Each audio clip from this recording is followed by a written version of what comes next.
교회 하반기 행사표가 게시되어 있습니다. 각 기관은 참조해 주시기 바랍니다. 강릉 최현욱 권사님, 김호경 집사님께서 신이 농사진 밤 고구마를 판매하신다고 합니다. 10kg 3만원입니다. 택배비 포함해서 맛있다고 하니까 여러분들이 연락하셔서 필요하신 가정은 구입해 주시면 고맙겠습니다. 수요 저녁 예배와 금요 밑거름 기도에 적극 동참을 기대합니다. 복음전도에 열심히 임해주셔서 가족 구원, 친구 이웃들을 주님께로 인도하시기 바랍니다. 헌금은 여러분이 온라인으로도 참여하실 수 있습니다. 본당 청소배 쓰레기 분리수거 이번 주일은 할렐루야 목장에서 수고해 주시겠습니다. 오늘 그 반가운 분이 오셨습니다. 김종원 집사님, 미국에서 어머님이신 이옥신 권사님을 방문하기 위해서 오셔서 오늘 예배에 참석하셨습니다. 박수 한번 환영하시겠습니다. 감사합니다. 네, 감사합니다. 우리 전전에 계신 분들에게 잘 지내셨습니까? 하나님이 함께 하십니다. 은혜 받으시기 바랍니다. 알겠습니다. 아멘. 오늘은 이스라엘과 하나님의 주권, 이스라엘과 하나님의 주권 이런 제목으로 말씀을 통해서 은혜를 받고자 합니다. 세상에 많은 나라들이 존재합니다. 그렇지만 나라마다 독특한 역사를 지닌 민족이 많습니다. 아마도 이스라엘이 그런 민족이 아닌가 생각합니다. 이스라엘의 수상을 지냈던 벤 구리온이라고 하는 분은 이렇게 말했습니다. 이스라엘 나라처럼 세계 역사의 중심적 역할을 담당한 나라가 또 있겠는가 하면서 자기 역사를 긍정적으로 평가합니다. 영국의 역사가 아놀드 토인비는 이렇게 말했습니다. 이스라엘 역사를 연구하면 연구할수록 신의 섭리를 인정하지 않을 수가 없다라고 했습니다. 과거에 프로시아 제국의 한 황제가, 프로시아는 북독일의 전신입니다.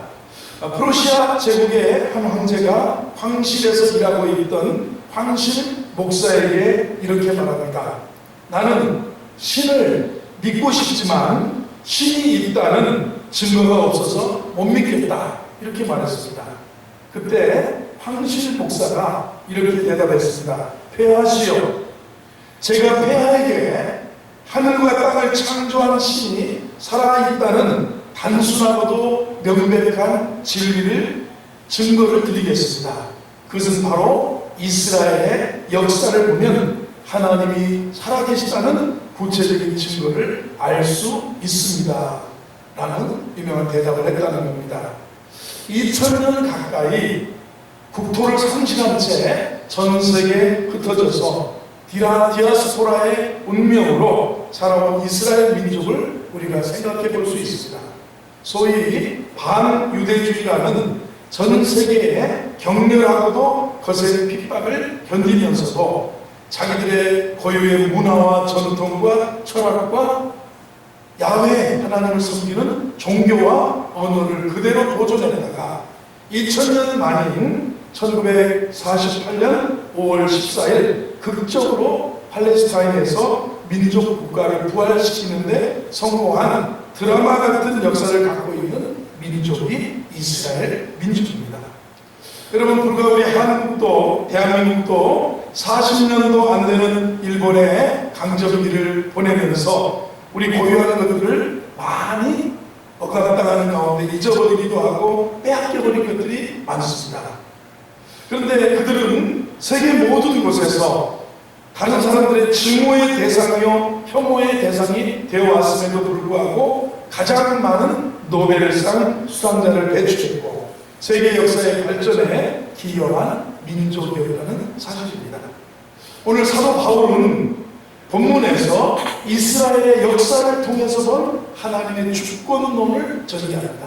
여러분, 신앙생활에서 하나님을 어떻게 믿어야 되느냐, 얼마만큼 우리가 하나님을 존중해야 되느냐, 36절 마지막 절에 보면 이렇게 표현합니다. 36절입니다.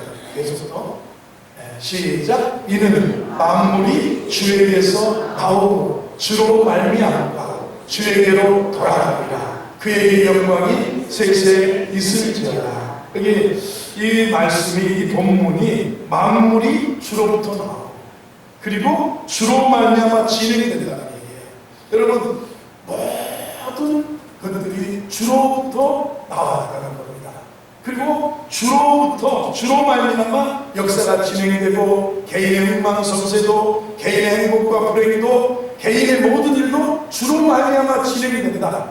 그리고 결국은 주님에게로 돌아간다. 이게 하나님 절대 주권이에요.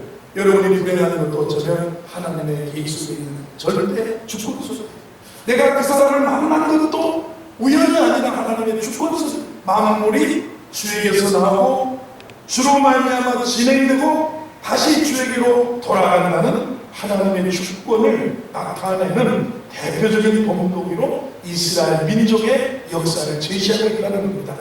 특별히 이스라엘 민족사에 있어서 있었던 세 가지 사건을 들어서 하나님의 주권을 선언합니다.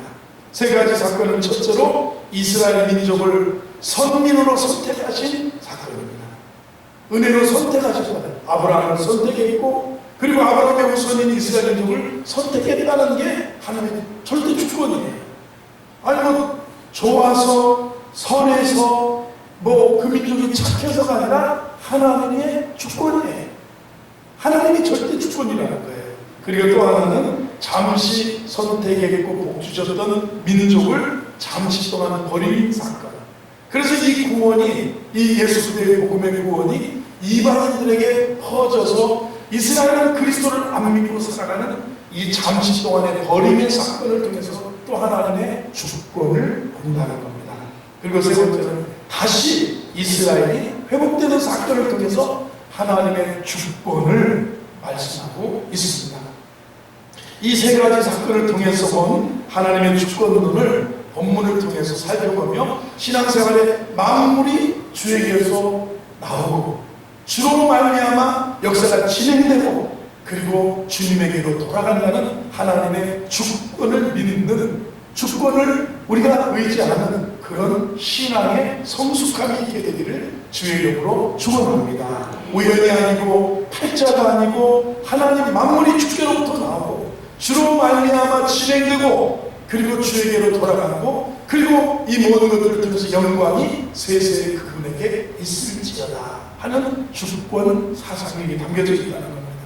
그래서 대강원의 교리의, 구원의 교리의 막을 11장에서 내리고 12장부터는 구원받은 자는 이렇게 산다고 하는 생활의 표현을 다루고 있는 것이 로마서의 줄거리라고 할 수 있겠습니다.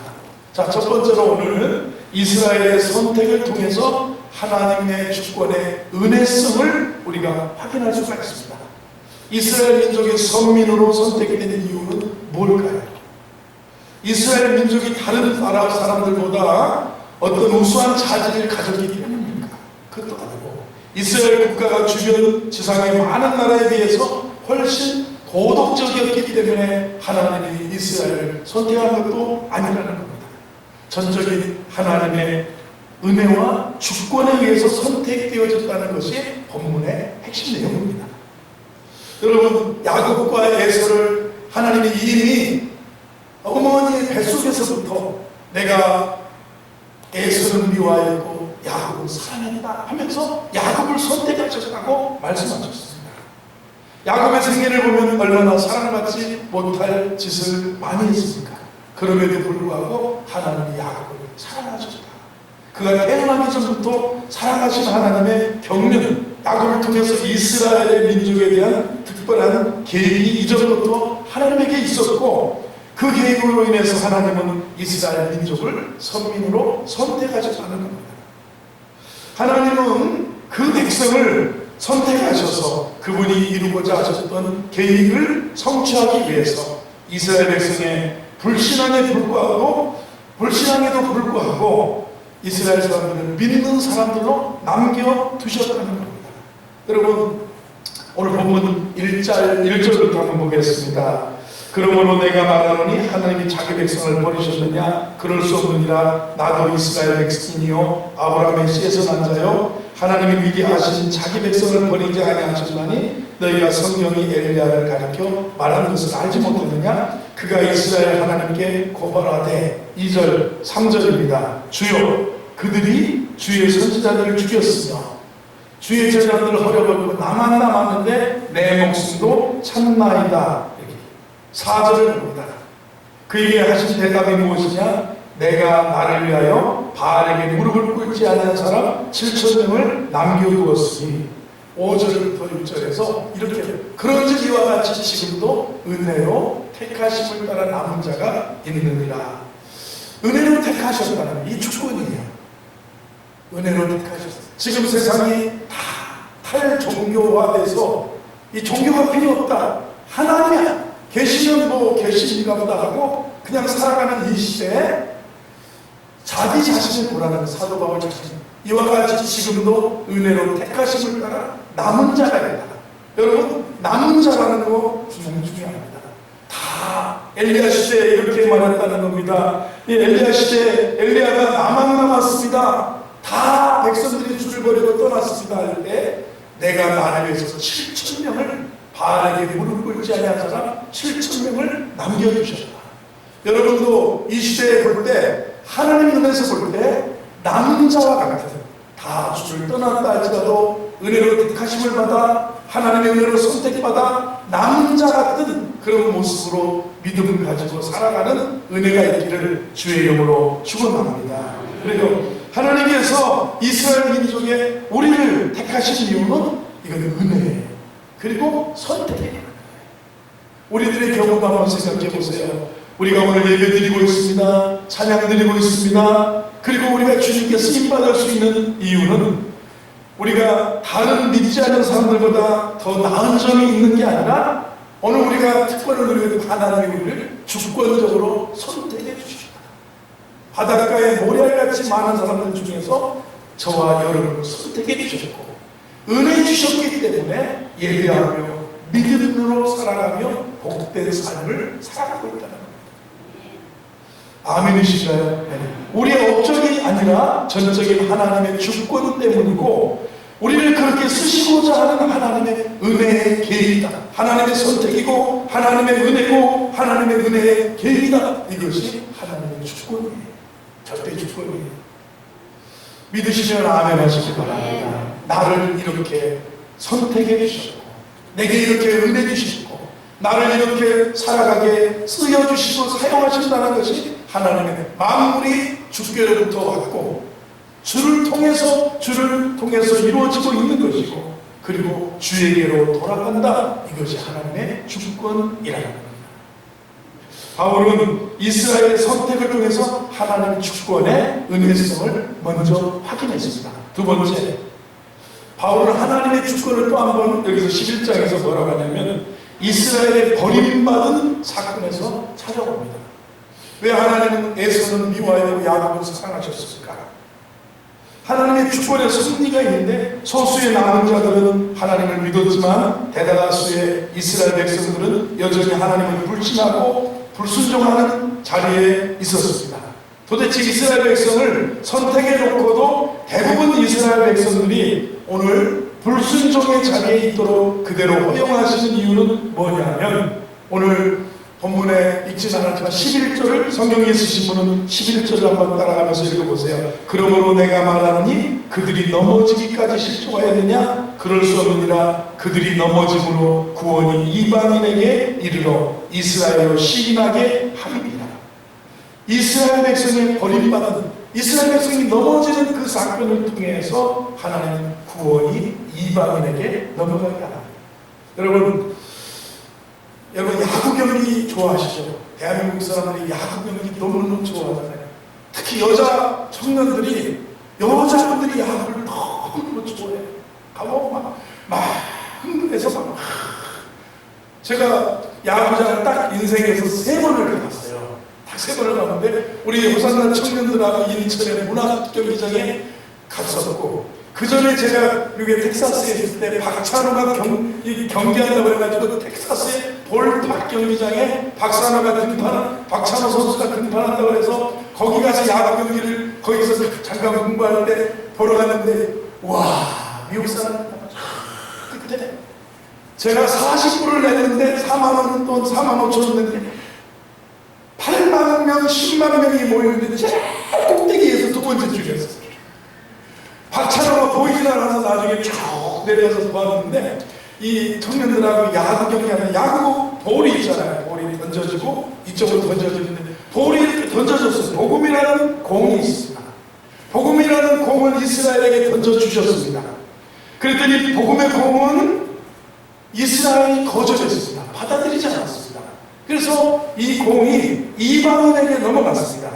이 복음을 받은 민족은 구원을 경험합니다. 축복을 경험합니다. 나라가 달라집니다. 사회가 변하게 됩니다. 가정이 복음으로 말미암아 예수님이 오셔서 생명을 얻게 하고 더 풍성히 얻게 하게 아니라 풍성해지고 변화되고 의의 것이 정의가 실현되고 살아가는 겁니다. 그런데 그렇게 되니까 이스라엘이 희귀하게 된다는 거예요. 이스라엘이 우리가 야훼의 선택받은 백성인데 우리가 그리스도를 거절했다고 저들이 그리스도를 믿고 저렇게 잘 되는 그 모습을 보고 희귀하게 되었다는 겁니다. 그래서 하나님은 역사의 어느 날 마지막 날에 이스라엘 백성들로 하여금 다시 주님 앞에 돌아올 경륜을 준비하셨고, 그때까지 복음의 역사는 이스라엘이 복음을 거절했기 때문에 이방인에게로 복음의 역사가 전개되고 역사의 전개가 새로운 무대가 펼쳐지도록 섭리하셨다는 거예요. 이 얘기가 11절부터 보면, 그러므로 내가 말하니 그들이 넘어질까지 실족하였느냐, 그럴 수 없느니라. 그들이 넘어짐으로 구원이 이방인에게 이르러 이스라엘로 시기나게 함이니라. 그들의 넘어짐이 세상의 풍성함이 되며 그들의 실패가 이방인의 풍성함이 되거든. 하물며 그들의 충만함이리요. 하나님의 주권은 이스라엘 역사에 버림받은 사건에서 그 공을 받아들이기를 거부하면서 그 공이 이방인에게 넘어가고, 그 복음의 공을 받아들인 민족마다, 사람마다 구원과 평안과 변화됨과 이런 것을 누리고 살아가는 그 모습을 보면서 마지막 때에 이스라엘이 시기가 나서, 이스라엘이 질투가 나서 다시 그 복음을 받아들이게 되는 것도 하나님의 섭리다. 여러분, 이래서요, 그 당시에 초대교회만 해도요, 로마 제국 전체에 복음이 전파되었고, 나중에는 이 복음이 이탈리아로 넘어가고 프랑스로 올라가고 독일로 올라가고 영국으로 가고, 영국에서 저 바이킹들이 들어왔다가 또 북유럽으로도 넘어가고, 나중에 저 신대륙의 미국과 남미에 내려가고 다시 아시아로도 선교사들 붙어서 아시아에서 또 중국 쪽으로, 그 다음에 중동으로 가고, 그 다음에 마지막에 이스라엘로 가서 마지막에 종말에 이를 때 그들이 복음을 받아들이고 그들이 회개하게 된다는 그런 역사를 하나님의 주권에 빗대어서 바울이 여기서 그 원리를 말씀하고 있습니다. 여러분, 여기서 11장에서 중반에서 사도 바울은 참 감람나무의 비유도 하나 더 해봤습니다. 이 17절부터 이렇게 보면은 이런 말씀이 있습니다. 가지 얼마가 꺾이었는데 돌 감람나무의 네가 그들 중에 접붙임이 되어 참 감람나무 뿌리에 진 백에 함께 받은 자가 되었은즉, 원래 이스라엘 백성이 참 감람나무인데 복음을 거절하고 그리스도를 거절하고 받아들이지 않으니까 참 감람나무의 가지가 꺾여버렸어요. 그래서 농부인 그분이 감람나무를 가지를 제해버리고 돌 감람나무를 가지를 잘라다가 참 감람나무에다 붙여보니까 참 감람나무의 뿌리에서, 그 다음에 줄기에서 진액을 받아들이던 이 돌감나무가 접붙임되어서 풍성한 열매를 맺게 되었다. 이스라엘이 복음을 거절하고 참 감람나무인 그들이 가지가 꺾여버리니까 돌 감람나무 가지를 꺾어다가 참 감람나무 줄기에다가 접붙임이 되니까 거기에서 열매를, 이걸 보고 이스라엘이 나중에 시기하고 질투해서, 이 표현이 그런 표현이에요. 나중에 복음을 다시 받아들이게 되는 그런 것입니다. 하나님의 주권을 이스라엘 역사에 버림받은 사건을 하나님이 그렇게 역사를 섭리하고 진행해 가고 계시고, 이방인의 충만한 수가 들어오기까지 그런 역사를 만물이 주에게서 말미암고 만물이 주를 통하여 진행되고 만물이 주의 뜻대로 돌아간다. 이게 하나님의 축복이에요. 아멘이시죠? 네. 이걸 우리가 받아들여야 됩니다. 세 번째, 그러면 이스라엘 내버려 두시느냐? 아브라함과의 언약은, 다윗과의 언약은, 모세와의 언약은, 하나님 백성들과의 언약은 어디로 가느냐? 이스라엘의 회복을 말씀하고 있다는 겁니다. 우리는 이 회복을 통해서 하나님의 주권의 신실성을 또 돌아가는 겁니다. 하나님은 아브라함을 부르실 때 그 백성을 쓰시겠다고 언약했습니다. 그렇다면 이스라엘이 영원히 버림받은 상태 속에 있다면 약속이 무효화될 텐데 1절에서 그렇게 약속하고 있습니다. 1절을 봅니다. 그러므로 내가 말하니 하나님이 자기 백성을 버리셨느냐? 그럴 수 없습니다. 나도 이스라엘이요 아브라함의 씨에서 나나요 베냐민. 자, 나를 통해서 나 같은 사람만 봐도 하나님이 버리지 않고 그래도 하나님이 은혜를 선택하시죠. 하나님이 절대적인 주권으로 은혜를 베푸시면 하나님이 은혜를 주시고 하나님의 약속을 기억하시면 나도 돌아온 것처럼 하나님께서 하나님의 백성을 회복시켜 주시는 그때가 온다는 것입니다. 자기 백성을 영원히 버릴 수 없다는 증거로 자기 자신을 예로 가리키고 있다는 겁니다. 사도 바울 자신이 믿음을 갖고 있고 이스라엘 백성들도 어느 날 믿음의 자리로 돌아오면 그날이 반드시 그날이 올 것을 선언하고 있습니다. 믿음의 자리로 돌아온다.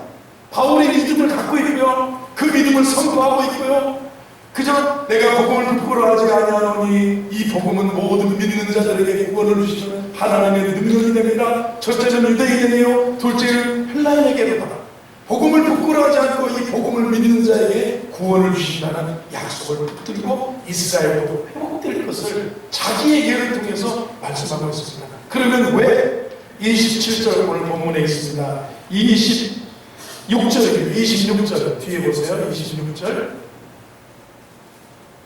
자, 읽어봅니다. 시작. 그리하여 온 이스라엘이 구원을 받으리라.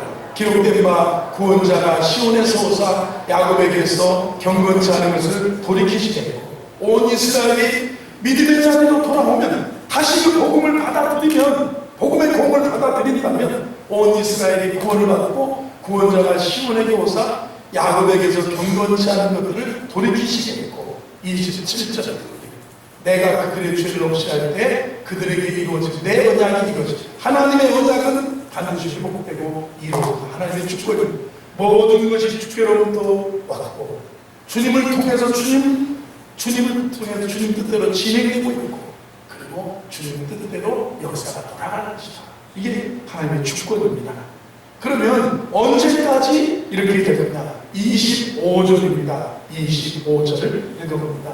시작. 형제들아 너희가 스스로 지혜 있다 하면서 이 신비를 너희가 모르기를 원하지 아니하노니 이 신비는 이방인의 충만한 수가 들어오기까지 이스라엘의 혀는 우둔하게 되는 것입니다. 이방인의 온 세상에 하나님께서 백성들에게 복음을 듣게 하시고 복음을 받아줄 수 있는 기회를 주시고 하나님이 작정하셨던 이방인의 충만한 수가 들어오기까지는 이스라엘이 완악해져서 이 복음의 공이 온 세계에 떠져서 하나님께서 역사를 그렇게 진행하셨어요. 하나님께서 이스라엘 도로는 완악하게 버려주실 것이다. 이런 말씀을 하시는 겁니다. 그러나 이제는 돌아오게 하시는 회복도 언약의 신실성도 말씀하고 있다는 겁니다. 언제까지요? 이방인의 충만한 수가 들어오기까지. 요즘에 보면 이 주위에 어떤 목사님, 길 건너 일동에 있는 어떤 목사님은 예루살렘에 가서 이스라엘 사람을 전도해야 되고 예루살렘에 제3의 성전을 건축해야 주님의 재림이 온다고 해가지고 성도들의 헌금도 걷어가지고 예루살렘을 전도하라고 하고 막 성전 그런 이제 마지막 때 나타나는 하나의 그런 막 열정적인 그런 신앙의 극단적인 모습으로 헌신하는 그런 교회들이 좀 있습니다. 예루살렘에 빨리 가서 제3의 성전을 치러야 뭐 온다 이런 말 하는가 하면서 마지막에 이스라엘 회복을 그렇게 극단적으로 해서 하나님이 주권을 인정해야죠. 만물이 주에게서부터 오고 주로 말미암아 역사가 진행되는 것이고 주로 말미암아 영광이 하나님께 돌아가는 이 주권을 인정해. 인간이 빨리 가서 전도한다고 되는 건 아니고, 빨리 가서 성전을 지은다고 주님 재림과 역사의 종말이 오는 것도 아니라는 거죠. 이방인의 충만한 수가 들어오기까지 하나님께서 기다리고 계셨어요. 요즘에 그 선교사들이 보고하는데, 무슬림, 중동 사람들이 그렇게 열정적으로 찬양하고 기도하고 예배하는 공동체가 많이 생겼대요. 이게 어쩐 일이냐 하는데, 이 중동 사람들이 그런 생명을 걸고도 찬양하고 예배하고 열정적으로 더 나오는 일들이 많이 있었어요. 이 역사가 점점 이렇게 하나님의 주권대로 흘러가고 있음을 우리가 짐작해 생각해 볼 수 있습니다. 만물이 주에게서 나오고, 36절을 다시 보세요. 36절을 보면 만물이 주에게서 나오고 주로 말미암아 진행되고 주님에게로 돌아간다. 이게 주권이에요. 여러분, 모든 것이 하나님으로부터 기인되고, 모든 것이 하나님으로 진행되어지고, 그리고 주의 뜻대로 주께로 돌아가는 이 주권, 하나님의 주권이에요. 하나님의 뜻대로, 하나님의 뜻대로 해보세요. 하나님의 주권대로, 하나님의 섭리대로, 계획대로, 이게 하나님의 주권 사상입니다. 그러면 이런 이스라엘의 역사를 바라보면서 이방인들은 어떤 교훈을 받아야 되느냐, 오늘 우리는 어떤 교훈을 얻어야 되느냐, 우리가 이스라엘 민족은 아니지만 오늘 우리에게 보여주시는 이스라엘 민족의 역사를 보면서 두 가지 교훈을 우리가 얻게 됩니다. 첫째로, 우리가 하나님을 바로 잘 믿자라는 것입니다. 20절을 보면, 오늘 본문 20절에 제가 읽어드립니다. 성경을 보면 이렇게 말씀합니다. 옳도다. 그들은 믿지 아니함으로 꺾이고 너는 믿음으로 섰느니라. 높은 마음을 품지 말고 도리어 두려워하라. 하나님이 원가지들도 아끼지 아니하셨은즉 너도 아끼지 아니하시리라. 저들이 믿지 아니함으로 참 강강하면 가지가 꺾였고, 꺾임으로 돌 강강하면 가지를 꺾다가 접붙임되어서 풍성한 열매를 맺게 되는 이방인을 얘기하시면서, 저들 믿지 아니함으로 꺾여왔다. 너는 그때 믿음으로 섰느니라. 높은 마음을 품지 말고 도리어 두려워하라. 하나님의 원 가지들도 아끼지 않고 꺾으셨으면 너희들도 교만하고 잘못 믿으면 안 꺾이겠느냐. 우리도 예수님을, 하나님을 바로 잘 믿자라. 여러분, 주님을 잘 경외하여 복된 우리 믿음의 성도들 되기를 바랍니다. 우리 하나님을 잘 섬기는 가정들이, 섬기는 종들이, 예수를 잘 믿고 복음을 받아들이는 가정들이 복을 받았습니다. 우리 대한민국이 복을 받았습니다. 원조받는 나라가 세계에 원조하는 2차 대전 이후에 다른 나라를 돕는 나라가 된 것은 우리나라밖에 없어요. 하나님이 이렇게 대한민국을 복 주셨다는 사실입니다. 그래요. 우리도 하나님을 바로 믿자는 것이고, 하나님을 찬양하는 삶을 배워야 된다는 겁니다. 이 하나님의 경륜을 보면서 33절부터 오늘 사도 바울은 하나님을 찬양하고 있습니다. 하나님의 지혜, 모든 것이 하나님으로부터 오고, 하나님을 통해서 진행이 되고, 하나님을 통해서 진행되고, 모든 것이 하나님의 뜻대로 계획대로 돌아가는 주권을 얘기하면서, 깊도다 하나님의 지혜와 지식의 풍성함이요 그의 판단은 헤아리지 못할 것이며 그의 길은 찾지 못할 것이로다. 34절, 누가 주의 마음을 알겠느냐, 누가 그의 모사가 되겠느냐. 35절, 누가 주께 먼저 드려서 값짐을 받게 되냐. 이는 만물이 36절 주에게서 나오고 주로 말미암아 진행되고 주에게로 돌아갑니다. 영광이 세세 있을지어다. 하나님을 찬양하는 삶입니다. 저 여러분, 우리도 하나님을 잘 믿는 은혜가 있기를 바랍니다. 그리고 하나님께 감사하며 찬양하는 삶을 사는 것, 영광이 세세 있을지어다. 하나님을 찬양하는 우리 오산나 주의 백성들 모두가 되기를 주의 이름으로 축원합니다. 한번더 하나님의 주권을 보세요. 모든 것이 주께로부터 나오고 주로 말미암아 진행되고 주로 주께로 돌아가는 이것이 하나님의 절대 주권입니다. 그래요. 그래서 우리는 원감나무 나무 가지도 꺾으셨는데, 우리가 돌감나무 가지 같은 우리들도 믿음 없으면 꺾이지 않겠냐. 우리도 하나님을 바로 잘 믿자라는 것과 하나님을 찬양하는 삶을 사는 은혜가 있기를 주의 이름으로 축원합니다.